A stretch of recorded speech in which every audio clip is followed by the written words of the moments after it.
माता लक्ष्मी कहती है, घर की ये 5 चीजें कभी दूसरों को नहीं देनी चाहिए। आज हम आपको मां लक्ष्मी की एक प्राचीन कथा सुनाने जा रहे हैं। इस कथा के माध्यम से आपको पता चल जाएगा कि एक स्त्री को अपने घर की कौन सी चीजें दूसरों को नहीं देनी चाहिए। जो भी स्त्री यह चीजें दूसरों को दे देती है, मां लक्ष्मी उसके घर को छोड़कर चली जाती है। इसीलिए दोस्तों, आप इस कथा को पूरा जरूर सुने, क्योंकि आधा अधूरा ज्ञान घातक होता है। जो भी इस कथा को पूरा सुनता है, मां लक्ष्मी उसकी झोली खुशियों से भर देती है। तो चलिए, बिना देरी किए आपको वह प्राचीन कथा सुनाते हैं। दोस्तों, पूर्वकाल की बात है। मध्य देश में एक अत्यंत शोभायमान नगरी थी। उस नगरी में एक सुकन्या नाम की स्त्री अपने पति और सास ससुर के साथ निवास करती थी। सुकन्या एक पतिव्रता नारी थी, जो सत्य धर्म का पालन करने में तत्पर और गृह कार्य में दक्ष थी। सुकन्या का स्वभाव अत्यंत दयालु था। वह सदैव दूसरों की सहायता किया करती थी। सुकन्या का पति संजय एक वैश्य था। उसकी अनाज की एक दुकान थी। वह बाजार में लोगों की जरूरत की चीजें बेचा करता था। सुकन्या अपने पति से बहुत अधिक प्रेम करती थी। वह अपने पति को ही परमेश्वर मानकर उसकी सेवा करती थी। सुकन्या नित्य पति से पहले जागती थी, अपने घर का आंगन को स्वच्छ करती थी, फिर रंगोली बनाकर आंगन की सजावट करती थी। उसके बाद वह अपने घर को स्वच्छ करती, फिर स्नान आदि कार्य संपन्न करके वह तुलसी को जल देती थी और देवी देवताओं का पूजन करती थी। इस प्रकार से वह रोज अपने नित्य कर्म करती थी। सुकन्या ने कभी किसी का अनादर नहीं किया। वह सभी के साथ मधुर वाणी में बातें करती थी।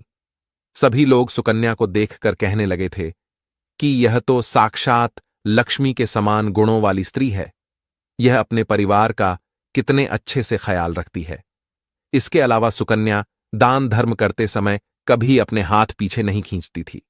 उसके द्वार पर जो भी याचक आता, वह उसे दान दिए बगैर नहीं भेजती थी। उसके द्वार से कोई खाली हाथ नहीं जाता था। जो भी भूखा उसके द्वार पर आता, तो वह भरपेट भोजन करके ही लौटता था, जिससे उसके द्वार पर आए हुए सभी याचक अत्यंत प्रसन्न होकर उसे आशीर्वाद देकर लौट जाते थे। इतना ही नहीं, सुकन्या अपने पड़ोसियों की भी सहायता करती थी। उसके पड़ोस में जो भी गरीब और दुखी लोग रहते थे, उन्हें भी वह नित्य भोजन दिया करती थी। पड़ोसियों को जो जो चीजें लगतीं, सुकन्या बिना विचार किए ही दे दिया करती थीं, जिस कारण से सुकन्या के पड़ोसी भी उसका बहुत अधिक सम्मान करते थे। वे कहते थे, अहो, यह सुकन्या तो साक्षात देवी है। देवी साक्षात मां अन्नपूर्णा ने ही सुकन्या के रूप में जन्म लिया है। लोग जब भी सुकन्या की प्रशंसा करते, तो वे सभी उसके विषय में अच्छी बातें ही कहते। लेकिन लोगों की बातें सुनकर भी सुकन्या ने कभी घमंड नहीं किया। वह उन सभी को आदर और सम्मान से ही बातें किया करती थी। फिर एक दिन की बात है, सुकन्या की एक पड़ोसन उसके घर पर आती है। सुकन्या उसका स्वागत करती है और बड़े प्रेम से उसे कहती है, हे बहन, हमारे घर में तुम्हारा स्वागत है। आज किस कारण से तुम्हारा मेरे घर पर आगमन हुआ है? यदि कोई वस्तु चाहिए तो मुझसे मांग लो, मैं तुम्हारी अवश्य मदद करूंगी। सुकन्या की पड़ोसन कहती है, हे सुकन्या बहन, आज मेरे घर पर बहुत से रिश्तेदार आए हैं। उनके लिए मैं भोजन बना रही हूँ। इसीलिए मैं तुम्हारे पास रोटी बनाने के लिए चकला बेलन और तवा मांगने आई हूँ। यदि तुम कुछ समय के लिए मुझे चकला बेलन और तवा दे दोगी तो बड़ी कृपा होगी। मैं काम हो जाने के बाद तुम्हें जल्दी ही लौटा दूंगी। सुकन्या कहती है, हे बहन, इसमें क्या बड़ी बात है? अभी मुझे चकला बेलन की आवश्यकता नहीं है, इसीलिए तुम मेरा चकला बेलन और तवा ले जा सकती हो। रुको, मैं अभी तुम्हें लाकर देती हूँ। फिर सुकन्या रसोई घर में जाती है और रसोई घर से चकला बेलन और तवा लाकर उस पड़ोसन को देती है। तब पड़ोसन कहती है, हे बहन, तुम्हारा बहुत बहुत धन्यवाद। आज तुमने मेरा काम सफल कर दिया। मैं अपने मेहमानों को भोजन कराकर तुम्हारा चकला बेलन जल्दी से लौटा देती हूँ। सुकन्या कहती है, हे बहन, चिंता की कोई बात नहीं है। जब तुम्हारा कार्य पूर्ण हो जाएगा तब तुम मुझे लौटा देना। फिर वह पड़ोसन सुकन्या का चकला बेलन और तवा लेकर चली जाती है। कुछ समय बाद अन्य एक स्त्री सुकन्या के घर पर आती है। सुकन्या उसका भी प्रेम से स्वागत करती है और पूछती है, पधारो बहन, आज तुम्हें मुझसे क्या काम है? संकोच ना करो और बताओ, तुम्हें मुझसे क्या चाहिए? मैं तुम्हारी मदद जरूर करूंगी। तब वह स्त्री कहती है, हे बहन, मेरे घर में बहुत गंदगी हो गई है और मेरे घर को साफ करने के लिए मेरे पास कुछ भी नहीं है। इसीलिए मैं तुम्हारे पास झाड़ू मांगने के लिए आई हूँ। यदि तुम्हें कोई समस्या ना हो तो कृपा करके मुझे अपने घर की झाड़ू दे दो। मैं अपना घर साफ करके तुम्हें झाड़ू लौटा दूंगी। सुकन्या बिना विचार किए ही कहती है, हे बहन, बस झाड़ू ही तो है, इसमें क्या समस्या हो सकती है? तुम रुको, अभी मैं तुम्हें अपने घर की झाड़ू लाकर देती हूँ। इतना कहकर सुकन्या घर के अंदर जाती है और झाड़ू लेकर आती है और उस स्त्री को दे देती है। वह स्त्री सुकन्या के घर की झाड़ू लेकर चली जाती है। फिर कुछ देर बाद अन्य एक स्त्री सुकन्या के घर पर आती है। सुकन्या उसका भी बड़े प्रेम से स्वागत करती है। सुकन्या कहती है, पधारो बहन, क्या बात है, आज मेरे घर पर किस कारण से आना हुआ? तुम्हें जो कुछ भी चाहिए निसंकोच होकर कहो, मैं तुम्हारी सहायता करने का प्रयास अवश्य करूंगी। तब वह स्त्री कहती है, हे सुकन्या बहन, तुम बड़ी दयालु हो। मैंने तुम्हारे बारे में बहुत सुना है और तुम सभी की मदद करती रहती हो। इसीलिए मैं तुम्हारे पास एक छोटी सी मदद मांगने के लिए आई हूं। सुकन्या कहती है, हे बहन, संकोच ना करो, तुम्हें जो कुछ भी चाहिए मांग लो। यदि मेरे बस में होगा तो मैं मना नहीं करूंगी, मैं तुम्हारी सहायता अवश्य करूंगी। तब वह स्त्री कहती है, हे सुकन्या बहन, आज मेरी बेटी को देखने के लिए लड़के वाले आ रहे हैं, इसीलिए मैं चिंता में हूं। मेरे पास पहनने के लिए एक भी गहना नहीं है, तो मैं अपनी बेटी को क्या दूं? उसके पास पहनने के लिए अच्छे वस्त्र भी नहीं है, इसीलिए कृपा करके मुझे आप थोड़े गहने और वस्त्र उधार में दे दीजिए, केवल एक दिन के लिए। जब लड़के वाले देखकर चले जाएंगे तो मैं तुम्हारे गहने लौटा दूंगी। उस पड़ोसन की बात सुनकर सुकन्या कहती है, बस इतनी सी बात? हे बहन, तुम चिंता मत करो, तुम्हारी पुत्री मेरी छोटी बहन के जैसी है, उसकी सहायता मैं अवश्य करूंगी। मैं अभी तुम्हें मेरे गहने और साड़ी देती हूँ, जिसे पहनकर तुम्हारी पुत्री राजकुमारी लगेगी। फिर सुकन्या अंदर जाती है, गहने और साड़ी लेकर आती है और उस पड़ोसन को दे देती है। वह पड़ोसन प्रसन्न होकर सुकन्या के गहने और साड़ी लेकर चली जाती है। फिर शाम हो जाती है और अन्य एक पड़ोसन सुकन्या के घर पर आती है। सुकन्या उसका भी बड़े प्रेम से स्वागत करती है और कहती है, पधारो बहन, आज किस कारण से मेरे घर पर आना हुआ? बताओ, मैं तुम्हारी किस प्रकार से सहायता कर सकती हूँ? तुम्हें जो कुछ चाहिए निसंकोच होकर कहो, मैं तुम्हारी मदद जरूर करूंगी। वह पड़ोसन कहती है, हे सुकन्या बहन, तुम बड़ी दयालु हो और तुम सभी की मदद करती हो, इसीलिए मैं तुम्हारे पास आई हूँ।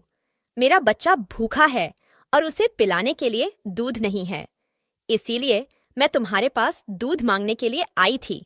अगर थोड़ा सा दूध मिल जाता तो बड़ी कृपा होती। सुकन्या कहती है, अरे बहन, इसमें कौन सी बड़ी बात है? लो, अभी मैं तुम्हें दूध दे देती हूँ।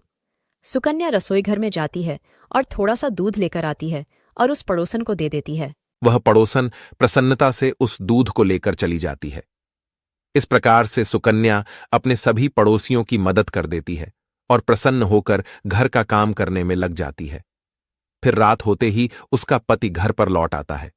सुकन्या अपने पति को प्रणाम करती है और उसकी खूब सेवा करती है। रात को दोनों पति पत्नी आनंद से सो जाते हैं। फिर दूसरे दिन वे जागते हैं तो उन्हें एक बहुत ही बुरी खबर कानों पर पड़ती है। एक आदमी दौड़ते हुए सुकन्या के घर पर आता है और सुकन्या के पति से कहता है, हे भाई, कल रात को किसी ने आपकी दुकान लूट ली है, सारा माल गायब है। सुकन्या का पति एकदम से घबरा जाता है और दौड़ते हुए अपने दुकान पर जाता है तो देखता है उसका सारा माल किसी ने लूट लिया है। वह देखता है कि उसके दुकान में रखा हुआ सारा धन भी चोरी हो चुका है। वह दुखी और निराश होकर घर पर लौटता है और सुकन्या को सारी बात बताता है, जिसे सुनकर सुकन्या बहुत दुखी हो जाती है। सुकन्या कहती है, आप चिंता न कीजिए जी, हमारे घर में अभी बहुत सारा धन रखा हुआ है, जिससे आप फिर से व्यापार शुरू कर सकते हैं। फिर सुकन्या अपने घर की तिजोरी में देखती है तो वह भी पूरी तरह खाली दिखाई देती है। उसके अंदर का भी सारा माल अब चोरी हो चुका था। यह देखकर सुकन्या बहुत दुखी हो जाती है। उसे समझ में नहीं आता कि यह कैसे हुआ। सुकन्या का पति उस पर बहुत क्रोधित हो जाता है और पूछता है, सुकन्या, सच सच बताओ, हमारे घर के अंदर रखा हुआ सारा पैसा कहाँ गया? सुकन्या कहती है, हे स्वामी, मैं घर पर ही थी, सारा धन तिजोरी में ही था, किसने इसे चुरा लिया पता नहीं। कृपया आप शांत हो जाइए, हम कोई न कोई उपाय जरूर ढूंढ लेंगे। सुकन्या का पति कहता है, ये जो तुम दूसरे लोगों को घर पर बुलाकर खिलाती हो, अनजान लोगों को घर में बुलाती हो, उसी का फल है ये। उन्हीं में से किसी ने हमारे घर का सारा पैसा चुरा लिया है। क्रोध में आकर सुकन्या का पति उसे भला बुरा कहता है। सुकन्या की सास भी उसे बहुत कोसती है और कहती है, तुम ही इन पड़ोसियों को घर की चीजें देती रहती हो, बिना सोचे किसी की भी मदद कर देती हो। उन्हीं में से किसी ने सारा पैसा चुरा लिया है। घर के सभी लोग सुकन्या को भला बुरा कहने लगते हैं। फिर सुकन्या अपने पति को दिलासा देते हुए कहती है, हे नाथ, मैंने मेरे कुछ गहने हमारी पड़ोसन को दिए हैं, मैं उसके पास से गहने लेकर वापस आती हूँ। फिर सुकन्या उस गरीब पड़ोसन के घर पर जाती है तो देखती है उसके घर पर कोई नहीं होता है। वह स्त्री भी घर छोड़कर सुकन्या के गहने लेकर भाग गई होती है। सुकन्या निराश होकर घर पर लौटती है और अपने पति को सारी बात बता देती है। सुकन्या की बात सुनकर उसका पति आग बबूला हो जाता है और सुकन्या को भला बुरा कहने लगता है। सुकन्या का पति कहता है, हे सुकन्या, तुम बड़ी मूर्ख हो, तुम्हारे ही कारण हमारा सारा धन वैभव चला गया है। तुम्हारे दान देने की आदत के कारण ही हमारे ऊपर यह मुसीबत आन पड़ी है। अब तू इस घर में नहीं रह सकती, तू अभी इसी क्षण इस घर को छोड़कर चली जा। सुकन्या कहती है, हे नाथ, आपके सिवा मेरा इस दुनिया में कोई नहीं है, मैं आपको छोड़कर कहाँ जाऊं। सुकन्या का पति कहता है, तू कहीं पर भी जा, लेकिन अब इस घर में तू नहीं रह सकती। तेरे ही कारण मेरा सब कुछ बर्बाद हो गया है। तू इस घर में रहेगी तो बचा कुचा सब नष्ट हो जाएगा। सुकन्या अपने पति को हाथ जोड़कर विनती करने लगती है, हे स्वामी, ऐसा ना कहिए, मैंने कोई अपराध नहीं किया है। आपके बगैर मैं जीवित नहीं रह सकती, मुझ दासी को आप घर से मत निकालिए। लेकिन सुकन्या का पति उसकी एक नहीं सुनता है और उसे अपने घर से धक्के मारकर निकाल देता है और कहता है, अब तू इस घर से चली जा और लौट कर मत आना। चाहे तो किसी नदी में कूदकर अपनी जान दे दे, लेकिन अब तू इस घर में मेरे साथ नहीं रह सकती। फिर सुकन्या दुखी होकर रोते हुए अपने पति के घर को छोड़कर चली जाती है। चलते चलते सुकन्या माता लक्ष्मी के मंदिर में जाती है और मां लक्ष्मी से प्रार्थना करते हुए कहती हैं, हे माँ, मैंने ऐसा कौन सा पाप किया है जो मेरी ऐसी दशा हुई है। हे माँ लक्ष्मी, मैं तो नित्य आपकी पूजा करती थी, फिर भी आपने मेरा घर क्यों छोड़ा। कृपया मुझे बताओ माँ, मैंने ऐसा कौन सा अपराध किया जो आप मुझसे रूठ गई हो। फिर सुकन्या वहीं पर बैठकर सोचने लगती है, यदि मेरे पति मेरा स्वीकार नहीं करेंगे तो मैं जीवित रहकर क्या करूं। यदि मेरे ही कारण मेरे पति की दुर्दशा हुई है तो मुझे जीवित रहने का कोई अधिकार नहीं है। इतना सोचकर सुकन्या अपने प्राण देने के लिए नदी की तरफ जाने लगती है। नदी के पास जाकर सुकन्या माता लक्ष्मी से प्रार्थना करती है, हे माँ लक्ष्मी, अब मैं अपने प्राण देने जा रही हूँ।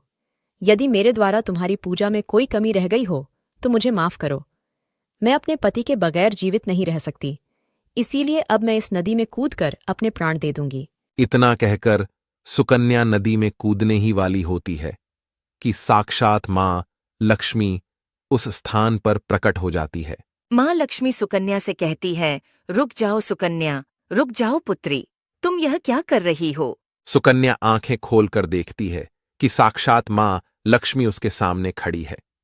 मां लक्ष्मी के दर्शन करके सुकन्या बहुत प्रसन्न हो जाती है और मां को बारंबार नमस्कार करते हुए कहती है, हे माँ लक्ष्मी, मुझे क्षमा करो, मैं बहुत बड़ा पाप करने जा रही थी।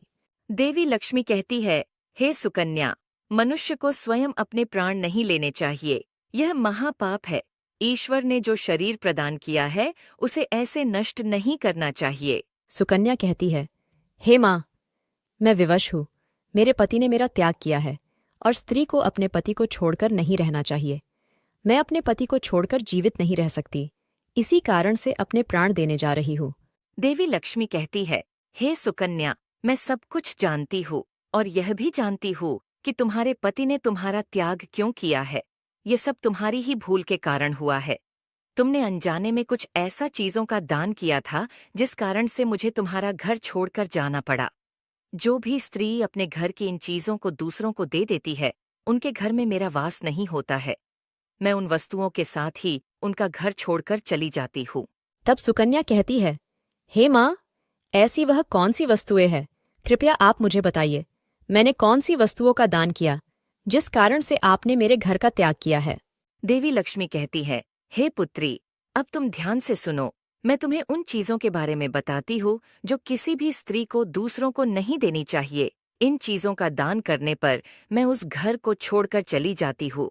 हे सुकन्या, सबसे पहली वस्तु है चकला बेलन और तवा। किसी भी स्त्री को अपने घर का चकला बेलन और तवा कभी दूसरों को नहीं देना चाहिए। रसोई घर में इन वस्तुओं का महत्व सबसे अधिक होता है। इन वस्तुओं की पवित्रता सदैव ही बनी रहनी चाहिए। इन्हीं वस्तुओं से भगवान विष्णु को प्रसाद बनाया जाता है और तवे पर बनी पहली रोटी भी गाय को खिलाई जाती है। इसीलिए इन वस्तुओं को हमेशा स्वच्छ और शुद्ध रखना चाहिए। दूसरों को देने पर ये अपवित्र हो सकती है और फिर इनका उपयोग करना अशुभ फल प्रदान करता है।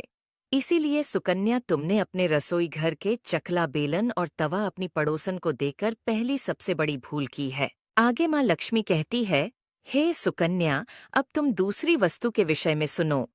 तुमने अपनी पड़ोसन को अपने घर में रखी हुई झाड़ू ही दे दी। जिस वस्तु में मेरा सदैव वास होता है, जो वस्तु मुझे सबसे अधिक प्रिय है, तुमने उसे ही दूसरे को दे दिया। तो फिर मैं तुम्हारे घर में कैसे ठहरती?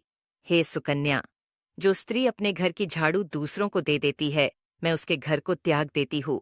झाड़ू से घर की स्वच्छता की जाती है और जहाँ पर स्वच्छता होती है उसी स्थान पर मेरा वास होता है।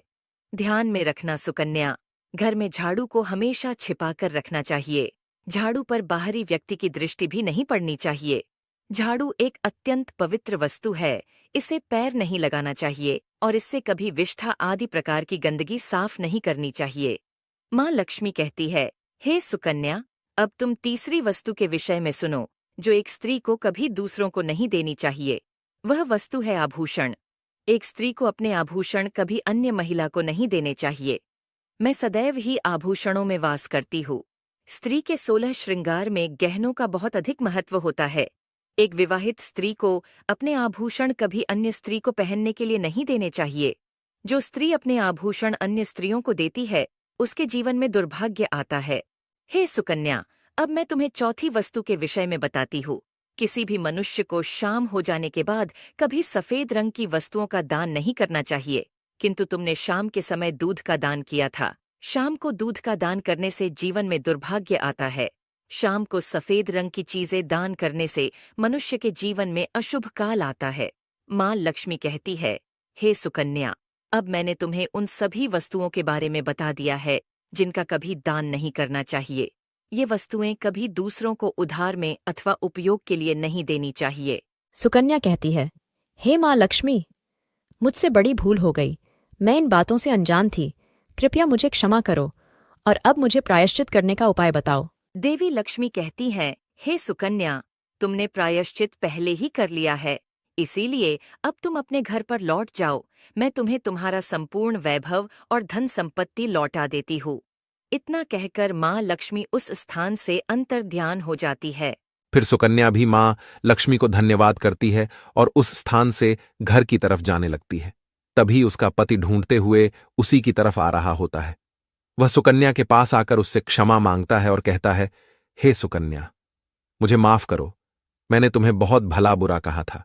तुम तो साक्षात देवी के समान हो।